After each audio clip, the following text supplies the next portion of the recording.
যে ন্যায়পালিকাই কি সিদ্ধান্ত লয়, ন্যায়পালিকাৰ ওপৰত তাৰ সিদ্ধান্ত তাত আমি একো কমেন্ট দিব নোৱাৰো। কিন্তু অধিবক্তাসকলক মই অনুৰোধ কৰিম যে শিশু আৰু মহিলাৰ অপৰাধৰ সম্পৰ্কত জড়িত গোচৰবিলাকত আমি যিকোনো কাৰণতে যাতে ইয়াৰ শুনানি আমাৰ কাৰণে স্থবিৰ হৈ নপৰে তাৰ বিষয়ে আমি গুৰুত্ব দিয়া উচিত, কাৰণ সমাজক ন্যায় দিয়া আমাৰ সকলোৰে দায়িত্ব। মই ভাবো যে যেতিয়া পস্কো কেছ হ'ব বা ৰেপ বা আন ধৰণৰ কেছ হ'ব তেতিয়া অধিবক্তাসকলে আদালতৰ পৰা সময় নিবিচাৰি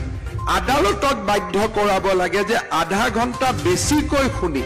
আপোনালোকে এই বিষয়টোৰ ওপৰত ন্যায় দিয়ক, কাৰণ সমাজৰ নিপীড়িত শিশু আৰু মহিলাসকলক ন্যায় প্ৰদান কৰাত অধিবক্তাসকলৰো এটা বিশেষ ভূমিকা আছে।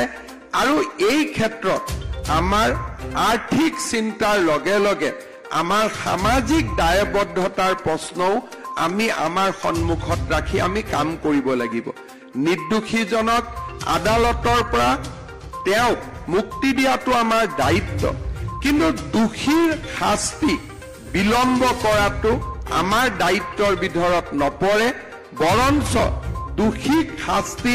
ক্ষিপ্ৰতৰ হোৱা আমাৰ দায়িত্বৰ ভিতৰত পৰে। কাৰণ অধিবক্তাসকলে হৈছে সমাজৰ আটাইতকৈ সন্মুখত থকা সমাজে বিশ্বাস কৰা শ্ৰেণীৰ ভিতৰত এটা অন্যতম। শিক্ষক, অধিবক্তা, আমাৰ প্ৰফেচাৰ্ছ, চাৰ্টাৰ্ড একাউণ্টেণ্টছ আদিৰ দৰে বৃত্তিৰ সৈতে জড়িত থকা ব্যক্তিসকলক ওপৰত সমাজৰ দুখীয়া মানুহে আস্থা পোষণ কৰে আৰু তেওঁলোকৰ আস্থাৰ কসতিশীলত উত্তীৰ্ণ হোৱাটো আমাৰ সামাজিক দায়বদ্ধতাৰ এটা অন্যতম বৈশিষ্ট্য বুলি মই অনুভৱ কৰোঁ। আমাৰ ৰাজ্যত চৰকাৰৰ বাবে যাতে কোনো গোচৰ কতো স্তব্ধ হৈ থাকিব নালাগে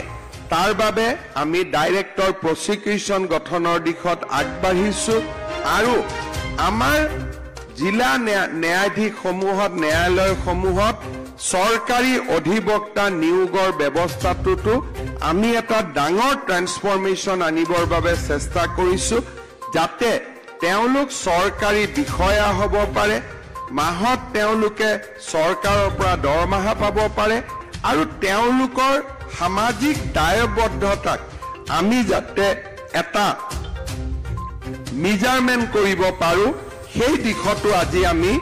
পদক্ষেপ আগবঢ়াইছো আৰু মই ভাবো যে এই দিশতো আমি নিশ্চয় সফল হ'ব পাৰিম।